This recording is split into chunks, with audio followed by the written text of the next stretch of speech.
Hey, welcome back. If you are on Social Security, SSDI, SSI, or VA benefits right now, I need you to stop scrolling, stop whatever you are doing, and watch this video all the way through, because what I am about to share with you could literally change your financial life. We are talking about a $1,330 minimum per month tied directly to the 2026 federal poverty level for every single person receiving benefits administered by Social Security. And I know that sounds big. I know it might sound like something you have heard before, but this time there is a real document, a real plan, and critically important timing that makes right now, the most important moment we have had in years to make this happen. So stay with me, and I'm going to bring my wife Corey in a little later to actually read the document to you word for word, because I want you to hear every detail of it. This one is important. Now, for those of you who are new here, welcome to the community. This channel exists for one reason and one reason only: to fight for the people who are being left behind by a system that was supposed to protect them. I have been covering Social Security, disability benefits, veterans benefits, and financial assistance programs for years. I am not a politician. I am not a lobbyist. I am just someone who cares deeply about what is happening to the roughly 70 million Americans who depend on these programs to survive. And today we are talking about something that I personally drafted, a letter addressed directly to the United States Congress, because I believe we have the upper hand right now, and I refuse to let this moment pass without using it. Timing is everything, and the timing right now is critical. Thank you for taking the time to read this critically important information that you must fully understand before the midterm elections. Do you realize that nearly 40 million Americans, or 11% of our population, is currently living in poverty, roughly 9 million of which are seniors aged 65 and older? Furthermore, nearly 15% of the senior population is living under the federal poverty level. Statistics also show that roughly 17 million seniors are financially insecure. Just in case you haven't figured this out, this group is focused in your largest cohort of voters. During this year of affordability, we suggest you consider some critical adjustments before it's too late. The federal poverty level in 2026 is now $15,960 for an individual and $21,640 for a household of two people.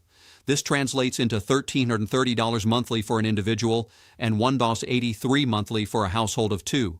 As previously mentioned, nearly 40 million people are currently living in poverty in America, millions of which are seniors and people with disabilities living on fixed income benefits, including Social Security, SSDI, SSI, VA, and others. Just think for a moment, what if you were to lift all benefits to a minimum of the federal poverty line and index them to the FPL?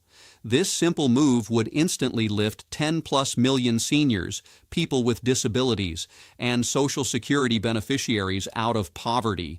Do you agree that this would be an instant and massive political win? Everyone wins in this scenario. You win because it looks really good politically.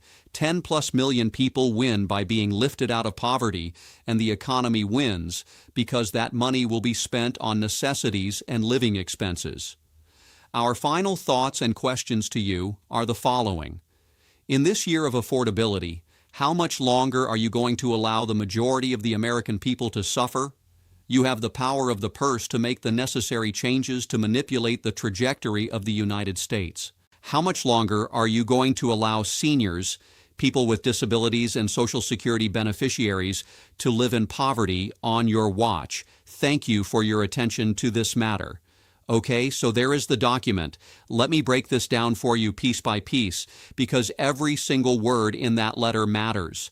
The core ask is this: raise all Social Security, SSDI, SSI, and VA benefits to a minimum of the 2026 federal poverty level, which is $1,230 per month for an individual, and then index those benefits to the FPL. So they automatically adjust every single year. No more falling behind, no more watching the cost of living go up while your check stays flat. A permanent, automatic floor. That is the goal, and it is not complicated. That is what I love about this. It is not some convoluted 500-page piece of legislation. It is a clean, simple, powerful idea. Nobody receiving federal benefits should live below the poverty line. Done. Now, let me tell you exactly who we are fighting for with this letter, because these are real people, and I want you to feel the weight of these numbers. We are talking about nearly 40 million Americans. That's 11% of our entire population who are currently living in poverty. Go to your local grocery store, count 100 people walking around. Statistically, 11 of them are in poverty. That is not a third world statistic. That is the United States of America in 2026. And for one of the wealthiest, most developed countries on the planet, that number is absolutely unacceptable. Of those 40 million people, roughly 9 million are seniors age 65 and older, and nearly 15% of the entire senior population is living under the federal poverty level right now. On top of that, about 17 million seniors are classified as financially insecure, meaning they are one medical bill, one car repair, one emergency away from falling into poverty if they are not already there. We are also talking about people on SSDI who became disabled before they had decades of earnings to build up a meaningful benefit. A young person who gets seriously injured and can no longer work does not have the same work history as someone who put in 40 years. Their benefit reflects that. And right now, that can mean surviving on next to nothing. And we are talking about SSI recipients, some of the most financially vulnerable people in this country whose federal maximum benefit is still sitting below the poverty line. That is not a safety net. That is a slow fall. Our veterans are in this fight too. Men and women who served, who came home with service-connected disabilities, who deserve far better than what the current system delivers. This proposal covers them too. Here's why the timing on this is so critically important, and I want you to really hear this. We are in what is being called the year of affordability in 2026. Lawmakers on both sides of the aisle are talking about the cost of living crisis. Everyday Americans, not just benefit recipients, are feeling the squeeze. Groceries are up, rent is up, everything costs more. And that shared pain creates a political opening that does not come around very often. On top of that, and this is huge, midterm elections are coming, and I said it plainly in that letter to Congress. This group, the 40 million plus Americans living in poverty, the 70 million people on Medicare, the tens of millions on Social Security, these are your largest cohort of voters. Politicians need these votes, and right now we have leverage. This is what I mean when I say we have a little bit of the upper hand right now. They want your vote. They need your vote. And the question we are putting directly to them in that letter is, how much longer are you going to allow seniors, people with disabilities, and Social Security beneficiaries to live in poverty on your watch? That is a question that demands an answer, especially before an election. Now, I know what some lawmakers are going to say. They're going to say, who's going to pay for it? And I want to address that head on, because I address it in the letter too. They always find money. They find money for all kinds of spending all the time. We're running a national deficit of roughly $1.8 trillion, meaning the government spends $1.8 trillion more than it brings in every single year. So when they find the money to spend on other things and then turn around and say there is no money to lift seniors out of poverty, that argument does not hold water. But here's the deeper economic argument, and this is the one I really want lawmakers to understand. Who powers the economy? It's not the top 10% alone. It's the consumer. It's everyday people spending money on groceries, on rent, on utilities, on medicine. If you put more money in the hands of the bottom 90%, the people who are genuinely tapped out right now, they spend every single dollar of it. It goes right back into the local economy. Businesses get revenue. They hire people. They expand. The economy grows. Right now, the top 10% of income earners are driving the vast majority of consumer spending in this country. If they pull back, and they can afford to pull back, this economy goes down fast. But the people we are talking about in this letter, if you give them $1,330 a month guaranteed, they're not putting it in a savings account. They're buying food. They're paying their electric bill. They're getting their prescriptions filled. That money moves. That money stimulates. Lifting people out of poverty is an economic win. And that's an argument that even the most fiscally conservative lawmaker cannot ignore. So, here's the good news, and there is real good news here. The 2026 federal poverty level has already been updated to $15,960 annually for an individual, which breaks down to exactly $1,330 per month. That number exists. It's official. It's already the government's own definition of what it takes to not be in poverty. All we're asking is that they honor that number for the people who depend on them most. The political environment is genuinely favorable right now.